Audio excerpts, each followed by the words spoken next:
Good morning class. आज हम हमारे नए टेस्ट पेपर का सॉल्यूशन बनाएंगे। हमारा जो टेस्ट फॉर्म नंबर है वो हमारे पास है 025884।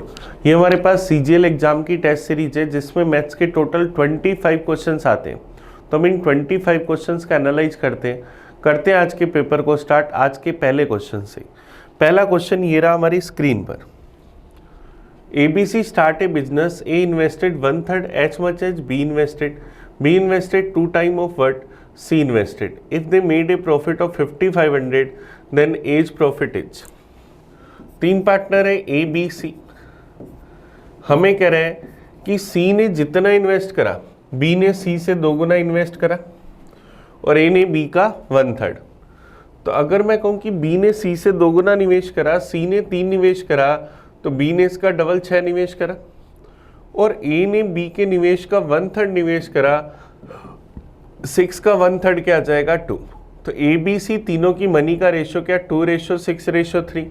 अब मैंने 3 इसलिए माना क्योंकि यहाँ 1/3 है तो मैंने सीधा 3 मान लिया C के लिए। B का हो गया डबल 6 और A का हो गया B का 1/3 मतलब 2। तो ये मनी का रेशो, तो यही प्रॉफिट का रेशो 2:6:3। अब हमें A का प्रॉफिट चाहिए। टोटल प्रॉफिट है 5500, टोटल 5500, रेशो का टोटल 11, वैल्यू चाहिए 2 की। 11 से गया 500 बार, 500 इंटू 2 1000 रुपये। तो A की प्रॉफिट की वैल्यू कितनी आ गई 1000। ऑप्शन ए हमारा आंसर आ गया। चलिए नेक्स्ट क्वेश्चन की ओर बढ़ते हैं। Question number 52। A man give 1/5 worth of his property to his daughter, 1/4 of his son, and then half of the balance amount to invest in a bank and the remaining amount given to his wife। पहले 1/5 दिया, फिर 1/4 दिया और फिर half दिया, 1/2 दिया। तो divide में 5, 4 और 2 है, तो इन सब का मल्टीप्लाई अगर मैं मान लूँ तो टोटल मनी में क्या 40 मान लूँ। टोटल मनी क्या मानी 40। हमने ये टोटल मनी मान ली। अब हमें कह रहा है आदमी ने अपनी संपत्ति का 1/5 भाग अपनी पुत्री को दिया, तो डॉटर को कितना दिया 1/5 पार्ट। 40 का 1/5 भाग मतलब 8। बेटे को 1/4 भाग दिया, 40 का 1/4 भाग कितना दिया 10। फिर हमें कह रहा है फिर शेष राशि का आधा भाग बैंक में जमा कराया। अब शेष कितना बचा, 40 में से 18 खर्च हो गए तो बचा 22। 22 का आधा 11 बैंक में जमा कराया और बची जो राशि है वो अपनी वाइफ को दे दी, तो वाइफ को भी कितना मिला 11। अब हम कह रहे हैं वाइफ को 11 मिला, लेकिन वो कह रहा है अपनी पत्नी को उसने कितने रुपए दिए 1,10,000 रुपये। तो हमें क्या करना है उसकी टोटल संपत्ति बतानी, तो हम यहाँ से टोटल फाइंड कर लेते हैं। 1,10,000 रुपये जो है वो वैल्यू है 11 की, हमें वैल्यू चाहिए 40 की, तो क्या आ जाएगा 4 लाख रुपए। ये हमारे पास आ जाएगा। ये 11 से चला जाएगा 10,000 पर, 10,000 इंटू 40 क्या आ जाएगा 4 लाख रुपए। ऑप्शन सी हमारा आंसर आ जाएगा। चलिए नेक्स्ट क्वेश्चन देखते हैं। Question number 53। Some carpenter promise to do a job in 9 days, but 5 of them were absent and the remaining men did the job in 12 days. The original number of carpenter was। मान लिया कि x carpenter थे, किसी एक काम को 9 दिन में करने का वचन दिया, लेकिन इसमें से 5 एब्सेंट थे, तो कितने आए थे x-5। इन्होंने काम कर दिया 12 दिन में। हमें x की वैल्यू चाहिए, क्रॉस मल्टीप्लाई कर दें। x-5 इंटू 1 इंटू 12 बराबर x इंटू 1 इंटू 9। 3 से क्या 3 बार, ये क्या 4 बार। 4 का अंदर गुना करा तो 4x - 20 बराबर 3x, तो x बराबर 20। तो x की वैल्यू क्या गई 20। तो हमें इनकी ओरिजिनल संख्या क्या मिल गई 20। ये हमारा आंसर आ गया। चलिए नेक्स्ट क्वेश्चन देखते हैं 54। A bicycle rider cover his own way journey from A to B at 10 km/h. During the return journey from B to A, he covered the same distance at 8 km/h. If he finished the onward and return journey in 4.5 hours, then the total distance covered by him during the entire journey। इस पूरी दूरी की अगर हमें value चाहिए तो D क्या होती है 2 इंटू S1 S2 अपॉन में S1 प्लस S2 इनटू में टोटल टाइम, ये हमारे पास फॉर्मूला होता है। अगर हमसे पूरी दूरी पूछता है, अगर हमसे एक साइड की दूरी पूछता तो ये 2 हट जाता, तो डिस्टेंस बराबर 2 into S1 into S2, 10 into 8, S1 plus S2 दोनों स्पीड का टोटल 18, टोटल टाइम लगा 4.5 घंटे, मतलब 9/2 घंटे। तो 9 दूनी 18 से 18 चला गया, 2 से गया 4 बार, तो डी की वैल्यू 10 इंटू 4 40 किलोमीटर। तो उसके द्वारा तय की गई टोटल दूरी कितनी है, 40 किलोमीटर। ऑप्शन हमारा बी आंसर आ जाएगा। तो ये फॉर्मूला यूज करा सीधा 2S1 इंटू S2 अपॉन में S1 plus S2 into total time. चलिए नेक्स्ट क्वेश्चन देखते हैं 55। Find the value of this, हमें इसका मान बताना है कि क्या होगा। अब देखो रूट में 5 प्लस 2 रूट 6 है। जब रूट में रूट होता है तो अंदर वाली टर्म परफेक्ट होल स्क्वायर बनती है, नहीं तो बनाते। अब अगर मैं इसको क्या लिखूं, 5 को अगर मैं लिखूं 3 प्लस 2 प्लस 2 रूट 6 को लिखूं रूट 3 इंटू रूट 2, तो क्या मैं ऐसा लिख सकता हूं रूट में रूट 3 का स्क्वायर प्लस रूट 2 का square plus 2 into root 3 into root 2। तो ये क्या रूट 3 प्लस रूट 2 के होल स्क्वायर का होल रूट बनेगा, होल स्क्वायर से होल रूट हट जाएगा, तो इसकी वैल्यू क्या आएगी रूट 3 प्लस रूट 2, ये हमारे पास वैल्यू हो जाएगी। तो हमें बताना है रूट में 5 प्लस 2 रूट 6 माइनस में 1/5 प्लस 2 रूट 6 का होल रूट। तो अपन इसकी जगह क्या लिख सकते हैं, root 3 plus root 2 minus 1/√3 minus root 3 plus root 2। अब ये रूट 3 प्लस रूट 2 बटा में है, तो इसका रेशनलाइजेशन कर दिया, रूट 3 माइनस रूट 2 से ऊपर नीचे गुना कर दिया, तो क्या बना रूट 3 प्लस रूट 2 माइनस में रूट 3 प्लस रूट 2, और इसके बटा में तो ये एक बन जाएगा, लिखो चाहे नहीं लिखो, रूट 3 से रूट 3 कट गया, तो क्या गया रूट 2 प्लस रूट 2 2 रूट 2। तो हमारा आंसर क्या जाएगा, ऑप्शन ए 2 रूट 2, ये इसका सही आंसर आ गया। चलिए नेक्स्ट क्वेश्चन की ओर बढ़ते हैं, question number 56। In examination 40% marks are compulsory to pass an exam. A secured 20% less marks than passing marks. B secured 25% less marks than A and C secured 12 say 6/7% less marks than the sum of A and B. C marks are what percentage of the passing marks? Passing marks से 40%, ए को passing marks से 20% कम अंक प्राप्त होते, तो 40 का 20% 8 कम मिले, मतलब कितने मिले 32%। ए को कितना नंबर मिला 32%। ए को पासिंग मार्क्स से 20% कम अंक मिले, 40 का 20% 8 कम मिले, मतलब 32% मिले। बी ने ए से 25% अंक कम प्राप्त करे, ए से 25%, ए का 25% क्या हुआ, इसका 1/4 8 अंक कम मिले, मतलब कितने मिले 24%। बी को ए से 25% कम अंक मिले, तो यहाँ पर जो ए का स्कोर है 32, उसका 25% 8 कम दे दिए, तो बी को मिले 24%।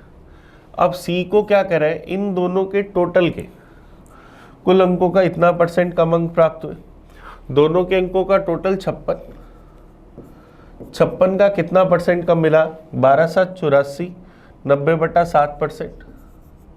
परसेंटेज हटाऊंगा बटा में 100, 0 से 0 कट गया, 7 से क्या 8 बार, 8 ने 72/10, मतलब 7.2% कम मिले।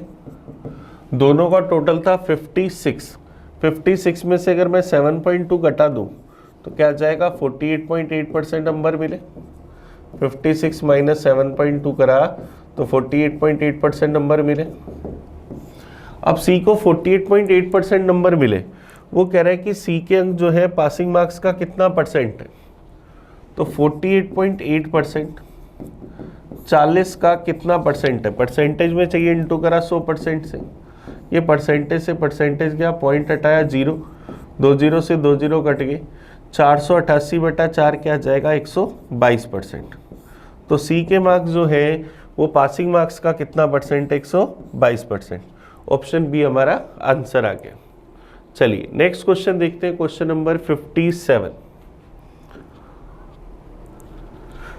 In an isosceles triangle ABC, AB बराबर AC, AD is the median. If AD is equal to 9 centimeter and radius of the circumcircle of triangle ABC is 5 centimeter, then what will be the area of triangle ABC? हमारे पास एक triangle है ABC जिसके अंदर AB बराबर AC है, ये दोनों भुजाएं आपस में बराबर है। हमें सर्किल की सरकम रेडियस जो है वो कितनी दे रखी है, 5 सेंटीमीटर, परिवृत्त की त्रिज्या 5 है। तो ये अगर सेंटर पॉइंट होगा तो ये सारी दूरी 5-5 होगी। अब मुझे कह रहा है कि A से सामने वाली भुजा पर डाला गया जो लंब है या जो मीडियन है AD, उसकी लेंथ कितनी है 9। AD की लेंथ कितनी है 9, तो ये O पॉइंट है, AD बराबर 9 सेंटीमीटर है। AD क्या AO प्लस OD होगी, तो 9 बराबर 5 प्लस OD, तो OD की वैल्यू क्या बनी 4, ये 4 बनी। अब अगर ये समद्विबाहु त्रिभुज है तो यहाँ जो माध्यिका होगी वो मीडियन का भी काम करेगी, एल्टीट्यूड का भी काम करेगी, एंगल बाइसेक्टर का काम भी करेगी। तो ये 5 है, ये 4 है, तो ये 3 आ जाएगी, ये 5, ये 4, तो ये 3। अब मुझे ट्रायंगल का बेस पता है कि टोटल कितना है 6, हाइट पता है कि कितनी है 9, तो ट्रायंगल ABC का एरिया चाहिए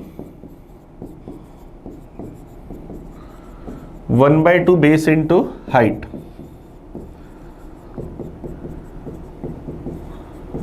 तो बेस कितना 6, हाइट कितनी 9, तो क्या जाएगा 9 × 27, तो आंसर क्या जाएगा 27 सेंटीमीटर स्क्वायर। ऑप्शन सी हमारा आंसर आ जाएगा। चलिए नेक्स्ट क्वेश्चन की ओर बढ़ते हैं, question number 58। If cos x plus cos y बराबर 2 तो sin x plus sin y चाहिए कि क्या होगा। अब cos x plus cos y बराबर 2 है, हमें चाहिए sin x plus sin y।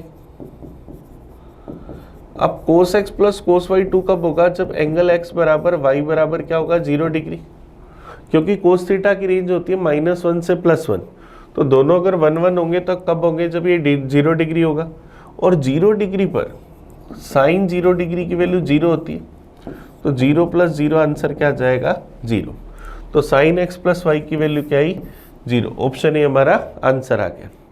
चलिए नेक्स्ट क्वेश्चन की ओर बढ़े, क्वेश्चन नंबर 59। हमें इसकी वैल्यू बतानी है कि क्या होगी। अब ये 1/cos x के रे, इस cos x के रे को मैं क्या लिख सकता हूँ sin के रे, ये अपॉन में सेक्स के रे, इसको क्या लिख सकता हूँ cos के रे। तो अगर मैं इस फॉर्मूले के हिसाब से लिखूं तो क्या लिखूं, साइंस के रे cos के रे sin a plus cos a upon में sin a minus cos a, plus के अंदर साइंस के रे cos के रे sin a minus cos a upon में sin a plus cos a, into के अंदर है सेक्स के रे माइनस में कोसेक्स के रे, ये टर्म है हमारे पास। यहां से अगर मैं साइंस के रे कोस के रे कॉमन ले लूं और पूरे का एलसीएम ले लूं तो क्या आएगा sine A minus cos A into के अंदर साइन ए प्लस कोस ए, ऊपर क्या बनेगा साइन ए प्लस कोस ए का whole square plus sign A minus cos ए का होल स्क्वायर इनटू के अंदर सेक स्क्वायर ए को क्या 1/cos स्क्वायर ए माइनस में 1/sin स्क्वायर ए, ऐसा लिखा जा सकता है। तो यहां से जब अपन इसको सोल्व करेंगे तो साइन स्क्वायर ए इंटू कोस स्क्वायर ए अपॉन में साइन स्क्वायर ए माइनस कोस स्क्वायर ए ऊपर क्या बनेगा, ए प्लस बी का होल स्क्वायर प्लस ए माइनस बी का होल स्क्वायर, तो क्या जाएगा 2a² प्लस b²।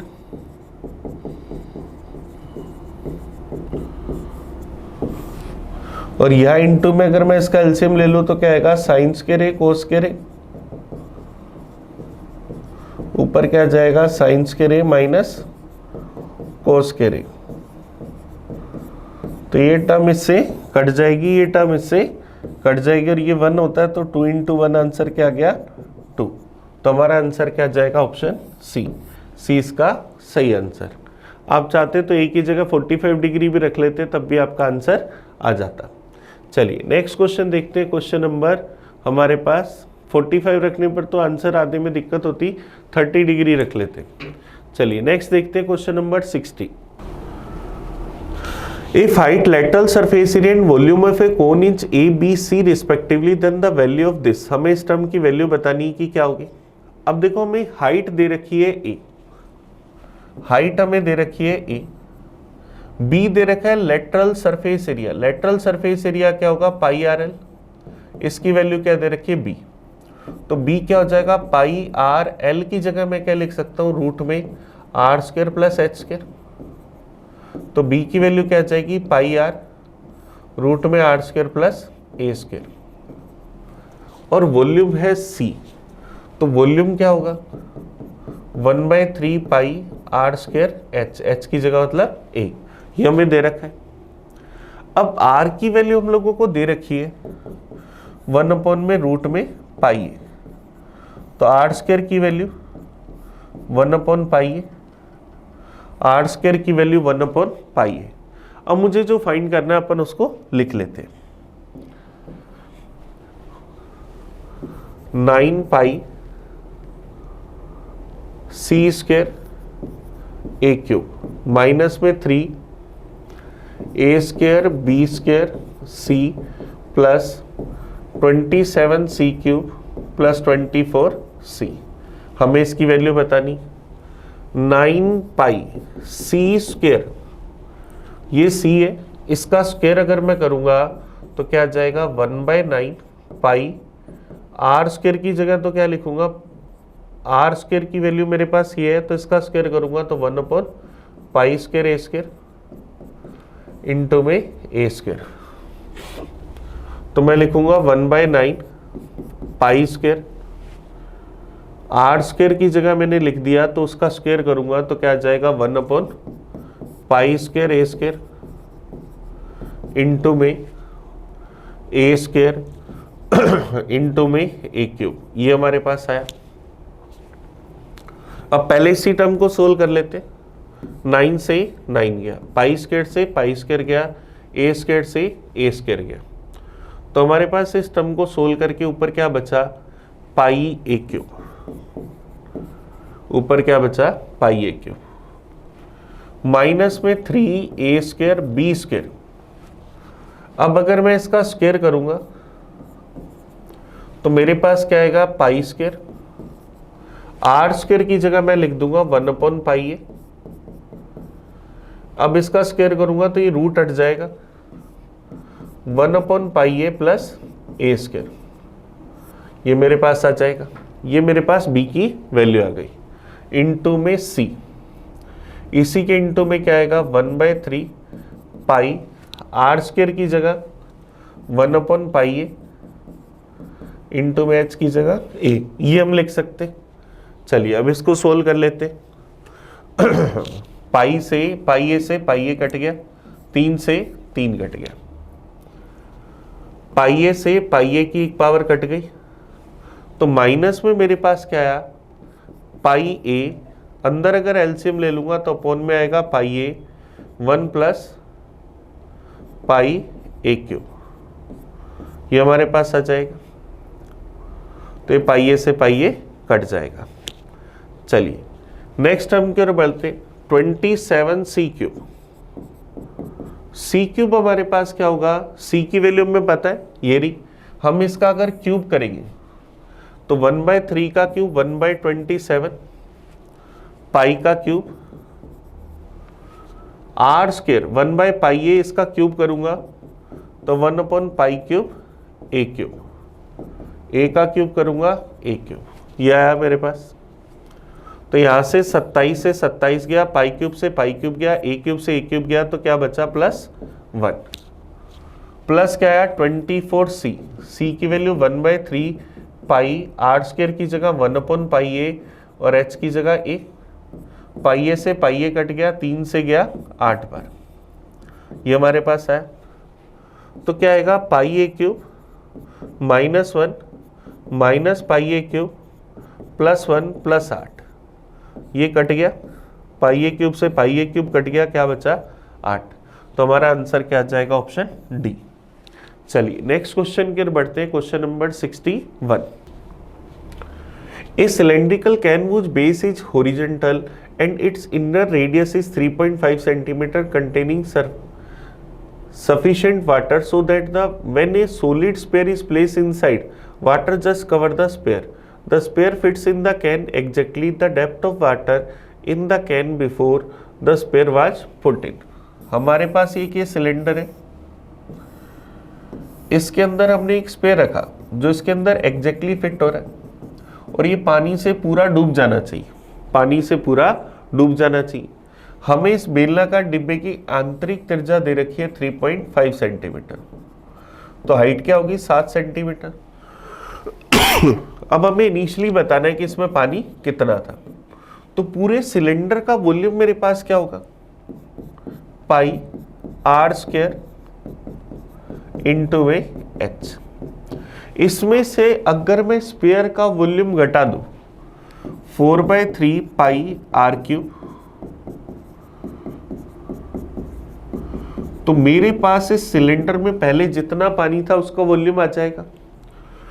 मान लिया कि पानी की हाइट पहले h थी,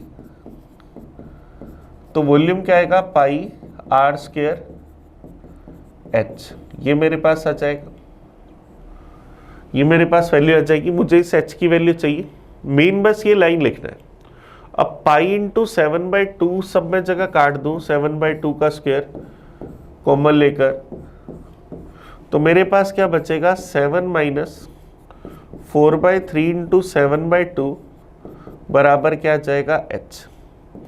2 से गया 2 बार, एलसीएम आ गया 3, 7 21 - 14/3 मतलब 7/3 बराबर क्या आया h। तो इसकी हाइट कितनी आ गई 7/3। ऑप्शन सी हमारा आंसर आ गया। चलिए नेक्स्ट क्वेश्चन की ओर बढ़ते हैं, क्वेश्चन नंबर 62।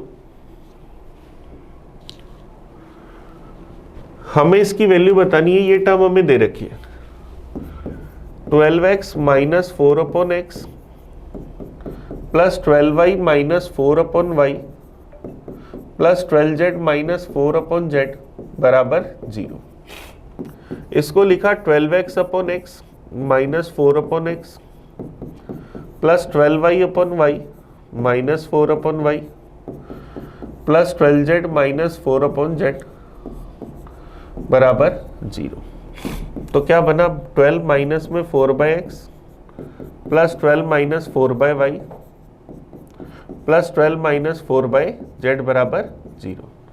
12 24 36, ये सारी वैल्यू उधर ले जाए तो 4/x plus 4/y plus 4/z। 4 अगर अपन यहाँ से कॉमन ले ले और 4 का भाग दे दे तो 36/4 बराबर 1/x plus 1/y plus 1/z।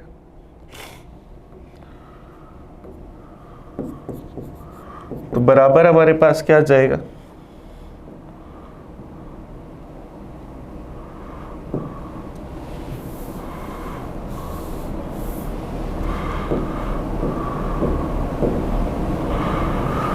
एक बट्टा वाई प्लस 1/z बराबर 36/4 क्या बना 9। तो आंसर क्या जाएगा ऑप्शन सी। ऑप्शन सी इसका सही आंसर आ गया। चलिए नेक्स्ट क्वेश्चन की ओर बढ़े, question number 63।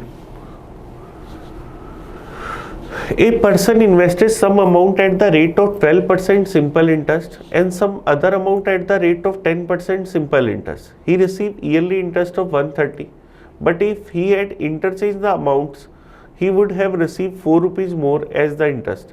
How much amount did he invest at 10% simple interest? मान लिया कि x रुपए 12% की दर से और कुछ अन्य अमाउंट y रुपए 10% की दर से सिंपल इंटरेस्ट पर जमा करें। 1 साल के बाद दोनों से टोटल सिंपल इंटरेस्ट मिला 130 रुपए। मतलब क्या होगा, x into 12% into 1 plus y into 10% plus into 1, इसकी वैल्यू 130 रुपए। लेकिन कह रहा है अगर he interchange the amounts invested he would receive 4 rupees more. अगर 12% पर y रुपए इन्वेस्ट करता और 10% पर x रुपए इन्वेस्ट करता तो उसे 4 रुपए ज्यादा ब्याज मिलता। मतलब कितना मिलता, 134 रुपए। तो मुझे क्या करना है, 10% पर निवेश की गई राशि बतानी है। 10% वाली वैल्यू चाहिए, मतलब y चाहिए, तो x को बराबर कर दो। यहाँ 12% है, इसको 10 से गुना कर दिया। यहाँ 10% है, इसको 12 से गुना कर दिया। तो 10 से गुना करा तो मेरे पास क्या बना, 12 इंटू 10 120 बटा 100, 120x बटा 100 प्लस 100y बटा 100 बराबर 1300। इसको 12 से गुना करा 144y बटा 100, 120x बटा 100 बराबर 134 गुना 12, ऐसे ही लिख दिया। अब अगर मैं क्या करूं, इक्वेशन फर्स्ट में से सेकंड को घटा दूं तो ये कट जाएगा। अब 144 बटा 100 घटाएंगे 100y बटा 100 में से, तो माइनस का 44y अपॉन 100 बराबर 134 को 12 से गुना करा 1340 और 268, 1608। तो 1608 घटाया तो माइनस का 308, माइनस से माइनस कट गया। अब ये 11 से मेरे पास चला गया 4 बार, 11 से गया 11 दूना 22, चला गया 8 बार, 4 से गया 7 बार। तो y की वैल्यू 7 इंटू 100, 700 रुपये। तो हमारा आंसर क्या जाएगा, ऑप्शन ए। तो 10% पर निवेश की गई राशि कितनी थी, 700 रुपीज। ये हमारा आंसर आ गया। चलिए नेक्स्ट क्वेश्चन देखते हैं, 64 number. In the figure AL बराबर LC बराबर CT, ये हम लोगों को बराबर दे रखे। TCD बराबर 96 डिग्री है। What is the value of LTC? LTC ये वाला कौन चाहिए कि क्या होगा। चलिए कोशिश करते। ये x है, ये दोनों भुजाएं बराबर है तो ये भी x होगा। ये x ये x तो ये कितना होगा 2x। ये दोनों भुजाएं बराबर तो ये भी 2x। ये 2x ये 2x तो ये दोनों का मिलाकर सम क्या 4x होगा। ये x है तो ये कितना होगा 3x। 3x बराबर 96 डिग्री तो x बराबर क्या 32 डिग्री और 2x की वैल्यू 32 इंटू डबल 64 डिग्री। तो हमारा आंसर क्या आ जाएगा, ऑप्शन सी। तो इसको हम बड़े आराम से डायग्राम से ही कर सकते हैं। सीधा आंसर क्या गया 64 डिग्री। चलिए नेक्स्ट क्वेश्चन देखते हैं 65। In triangle ABC B is the right triangle angle. एक ट्रायंगल है ABC जिसमें B पर हमारे पास क्या है, समकोण है। हमें दे रखा है AB बराबर BC है, ये दोनों आपस में बराबर है और AC की लेंथ दे रखी है 16 सेंटीमीटर। ये 16 सेंटीमीटर होगी तो ये 8√2 होगी और ये भी 8√2 होगी। हमें कह रहे हैं DAC का मध्य बिंदु है, DAC का मध्य बिंदु है। यहाँ पर D है तो ये भी 8 है, ये भी 8 है। तो हमें क्या करना है, DB की लंबाई बतानी है कि क्या होगी। हम इसको आपस में मिला दे तो हमें इसकी लेंथ बतानी है कि क्या होगी। अब अगर मैं यहाँ एक सर्कम सर्किल बनाऊं तो ये दोनों बराबर, तो ये भी इसके बराबर, तो ये सर्कम सर्किल की रेडियस बनेगी 8, ये 8 तो ये भी 8। तो ऑप्शन क्या आ जाएगा, सी। ऑप्शन सी इसका सही आंसर आ जाएगा क्योंकि ये दोनों भुजाएं बराबर। यहाँ पर इसका मध्य बिंदु तो ये 8, तो ये बी से इसको डी के मिड पॉइंट को मिलाया तो ये बी क्या होगी, सर्कम सर्किल की रेडियस। चलिए नेक्स्ट देखते हैं question number 66। A man can row 9 kilometre per hour in still water. स्थिर जल में नाव की चाल है 9 किलोमीटर प्रति घंटा। It take him twice as long to row up as rows down, find the rate of stream in the river. कह रहे धारा की विपरीत दिशा में तैरने में धारा के साथ तैरने की अपेक्षा में 2 गुना समय लगता है। मतलब डिस्टेंस क्या है? कांस्टेंट। जब डिस्टेंस कांस्टेंट होती है तो स्पीड और टाइम इनवर्सली प्रोपोर्शनल होते हैं। धारा की दिशा में स्पीड डाउनस्ट्रीम, धारा की विपरीत दिशा में अपस्ट्रीम। धारा की दिशा में जो टाइम लगा विपरीत दिशा में टाइम क्या हुआ? डबल लगा। तो टाइम का रेशो 1:2, तो स्पीड का रेशो 2:1। डाउनस्ट्रीम होगी x प्लस वाई, अपस्ट्रीम होगी x माइनस वाई, इसका रेशो 2:1। तो यहाँ से x और y का रेशो 3:1।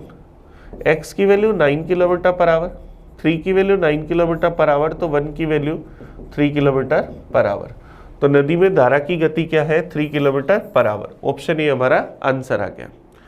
चलिए नेक्स्ट क्वेश्चन देखते हैं, question number 67। If the height and radius of a cone are double, the volume of the cone become. Cone का वॉल्यूम होता है 1/3 पाई आर स्क्वायर एच। अगर हम रेडियस और हाइट को डबल कर दें, पहले रेडियस 1 थी, अब नई रेडियस 2 है। पहले हाइट 1 थी, नई हाइट अगर डबल है तो वॉल्यूम पर क्या इफेक्ट होगा देखते। पहले वॉल्यूम होगा आर स्क्वायर एच 1, अब आर स्क्वायर एच तो 4 गुना 2 8, तो वॉल्यूम कितने गुना हो गया? 8 गुना। तो वॉल्यूम कितने गुना हो जाएगा? 8 गुना। ये हमारा आंसर आ जाएगा। चलिए नेक्स्ट देखते हैं, क्वेश्चन नंबर 68। 68 देखो, डीआई का क्वेश्चन हमें क्या कर रहा है? Percentage wise breakup of the student in term of the specialise in different stream in a college, total number of student is 1500। छात्रों की कुल संख्या 1500 है, अलग अलग हमें परसेंटेज में दिखा रखा है।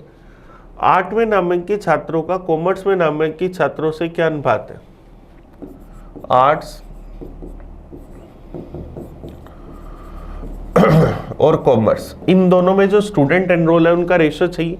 आर्ट्स में कितने? 30%, कॉमर्स में कितने? 21%। परसेंटेज से परसेंटेज गया, 3 से गया 10 बार, ये गया 7 बार। तो नामांकित छात्रों का अनुपात क्या है? 10:7।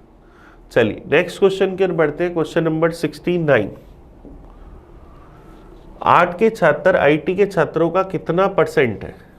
आर्ट के छात्र 30 है, आईटी के छात्र 20 है, तो 30-20 का कितना परसेंट है? परसेंटेज में चाहिए, इंटू करा 100% से, 0 से 0 कट गया, 3/2 150%। तो आर्ट के छात्र आईटी के छात्रों का कितना परसेंट है? 150%। चलिए नेक्स्ट क्वेश्चन देखते हैं, 70 नंबर। आर्ट, विज्ञान और प्रबंधन में नामांकित छात्र कुल छात्रों का कितना परसेंट है? आर्ट में 30%, विज्ञान 17%, प्रबंधन 12%। तो 30%, 17% और 12%, इन सब का टोटल अगर मैं कर लूँ तो यहाँ 59%। तो इनमें कुल छात्रों का कितना परसेंट है? 59%।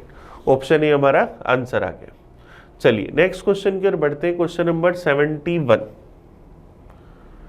हमें इसकी वैल्यू बतानी है कि क्या होगी। चलिए ट्राई करते हैं, इसको सोल्व करते हैं। 7 से 1/2 मतलब 15/2, गुना के अंदर 5 से 15 एक 16/5, डिवाइड में 9/2, ऑफ के अंदर 16/3, प्लस के अंदर 11 माइनस ब्रैकेट में 5/8 प्लस 3 माइनस में 5/4, डिवाइड में 5 दिए 5 चौक 20, 23/4, माइनस में 5 डिवाइड 5 इंटू 5 ऑफ 5 मतलब 25, डिवाइड में 25। हमें इसका मान बताना है कि क्या होगा। अब देखो ऑफ को सोल्व करूँ तो 3 से गया 3 बार, 2 से गया 8 बार, 8 दिए 24, 15/2 गुना में 16/5, डिवाइड में लिखा हुआ 24 तो इंटू 1/24, प्लस ये मेरे पास बनेगा 11 माइनस, इस ब्रैकेट को अगर मैं सोल्व करूं एलसीएम आ जाएगा 8, 5 प्लस 8 थी 24, माइनस में 10, 29 माइनस 10 19/8, तो क्या जाएगा 11 माइनस 19/8 गुना में 4/23, माइनस में 5/5 गुना में 25/25, 5 से गया 3 बार, 3 से गया 8 बार, 8 दूनी 16 से 16 कट गया मतलब 1 आया, ये 5 से 5 कट गया, 25 से 25 कट गया मतलब माइनस का 1 आया, तो ये तो कट गए, सिर्फ ये वाली टर्म बची। एलसीएम आ गया 8, यहाँ क्या आएगा 88 माइनस 19, तो क्या जाएगा 69/8 इंटू 4/23, 23 से गया 3 बार, 4 से गया 2 बार, तो आंसर क्या आया 3/2 या 1 से 1/2। ऑप्शन डी हमारा सही आंसर। चलिए नेक्स्ट क्वेश्चन की ओर बढ़ते हैं, question number 72। The average of 33 number is 74, the average of the first 17 number is 72.8, the average of last 17 number is 77.2. If the 17th number is excluded, then what will be the average of remaining numbers? बचे हुए 16 number का हमें average बताना है। अब 33 numbers है, इनका average है 74, इसमें से 17 संख्याओं का एवरेज है 72.8, अगली 17 संख्याओं का एवरेज है 77.2, तो हम 17वीं संख्या छोड़ दें तो बची 16 संख्याओं का एवरेज हमें बताना है कि क्या होगा। चलिए इन सब में से अगर अपन एक बार 72 साइड कर दें, 72 साइड कर दूं तो मेरे पास एवरेज क्या है 2, यहाँ 0.8, यहाँ क्या आ जाएगा 5.2, तो टोटल कितना बना 33 दूना 66, 17 इंटू 0.8, 8 7 56, 5 8 और 5 13, 13.6, इन 17 नंबर का एवरेज 5.2, तो क्या जाएगा 17 5 85 और 3.4 88.4। तो अब मैं इन दोनों का यहाँ पर मेरे पास ये देखो, अगर मुझे यहाँ 17वां नंबर चाहिए तो मैं क्या करूँ, इन दोनों का टोटल करूँ, 0 कैरी आ गई 1, 8 4 12 कैरी आ गई 1, 102 में से 66 घटा दो तो मेरे पास क्या आ जाएगा 36। अब मेरे पास 17वां नंबर क्या हुआ, 72 तो पहले साइड में कर दिया था, 36 ये मिल गया, तो 17वां नंबर क्या हुआ 108। अब मुझे पता है 33 नंबर का एवरेज 74 है, इसमें से एक नंबर अगर 108 हटा दूं तो बचे हुए नंबर्स का एवरेज क्या होगा। अगर 33वां नंबर 74 ही घटाता तो बचे हुए 32 का एवरेज भी 74 आता। 74 की जगह मैंने 108 घटाया तो कितना ज्यादा घटाया 34, तो ये 34 घटाना है कितने नंबर में से 32 नंबर में से, तो 34/32 1 बच गया मेरे पास, 2 20 चला जाएगा लगभग एक बार, तो क्या जाएगा 72.9, तो मेरा आंसर क्या जाएगा 72.9। ऑप्शन ए हमारा आंसर आ जाएगा। बचे हुए 32 नंबर का एवरेज क्या होगा 72.9। इस तरह से हमने सोल्व कर दिया। आप चाहते तो 72.8 भी साइड रख सकते थे, ये करने का सबसे इजी तरीका। चलिए नेक्स्ट क्वेश्चन देखते हैं 73। What is the difference between the compound interest when interest is compounded 5 monthly and the simple interest on the sum 12,000 for 1/4 year? Rate है 12%, टाइम है 5/4 साल और प्रिंसिपल है 12,000 रुपये। कैलकुलेशन कर रहे हैं 5 मंथली, तो पूरे साल के लिए रेट 12%, तो 5 मंथ के लिए रेट क्या आ जाएगी 5%। अब मंथली 5 मंथली कैलकुलेशन कर रहे हैं तो टोटल 15 मंथ है, तो टाइम कितना आ जाएगा 3 साल, प्रिंसिपल कितना रहेगा 12,000। तो 5% से 3 साल का जो 12,000 का CI/SI का डिफरेंस आएगा वही तो क्या होगा इसका डिफरेंस होगा। अब CI और SI का डिफरेंस चाहिए तो इसका फॉर्मूला होता है D = P × R/100 की पावर 2। इनटू में 300 प्लस r बटा में 100। तो डिफरेंस निकालना है, प्रिंसिपल 12,000,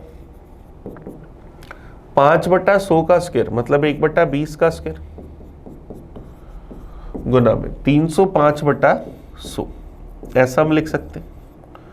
3 जीरो से 3 जीरो काट दे, 2 से गया 6 बार, 2 से गया 3 बार, ये गया 10 बार, ये मेरे पास 5 से गया 2 बार, ये गया 61 बार। तो क्या जाएगा 61 दिए 183/2 या 91.50 रुपीज़। तो हमारे पास क्या जाएगा 91.50 रुपीज़। ये हमारा आंसर आ गया। रेट में हमने 12/5 का भाग दे दिया और टाइम को 12/5 से गुना कर दिया, तो हमारे पास ये वैल्यू आ गई। चलिए नेक्स्ट क्वेश्चन देखते हैं, क्वेश्चन नंबर 74। एक एग्जाम में सफलता और असफलता का अनुपात 5:2 है। यदि असफल अभ्यर्थियों की संख्या 14 अधिक होती तो सफलता और असफलता का अनुपात 5:9 होता। तो इस परीक्षा में कुल कितने अभ्यर्थी शामिल हुए थे? सक्सेस और फेलियर, इसका रेशो है 5:2। मान लिया 5x सक्सेस थी, फेलियर थे 2x। अगर 14 विद्यार्थी अधिक फेलियर होते तो 14 कम सक्सेस होते, तब इनका रेशो क्या आ जाता? 9:5। तब मुझे टोटल स्टूडेंट बताने की कितने, तो 5x माइनस 14 रेशो में 2x प्लस 14, इसका रेशो क्या है 9:5। क्रॉस मल्टीप्लाई करा, 25x माइनस में 70 बराबर 18x प्लस 126, इसको इधर लिया है तो 7x बराबर क्या जाएगा 196, और इन दोनों का total 5x plus 2x 7x ही था, तो टोटल स्टूडेंट कितने हैं 196। ऑप्शन बी हमारा आंसर आ गया। चलिए नेक्स्ट क्वेश्चन की ओर बढ़ते हैं। 75 x plus Y plus Z 19 है, X square plus Y square plus Z square 133 है, एक्स जेड बराबर वाई स्क्वायर है, तो जेड और एक्स का डिफरेंस बताना है। x plus Y plus Z 19 है, X square X square plus Y square plus Z square बराबर 133 है, और एक्स जेड बराबर वाई स्क्वायर है, तो जेड और एक्स का डिफरेंस बताना है। तो X plus Y plus Z का होल स्क्वायर बराबर X square plus Y square plus Z square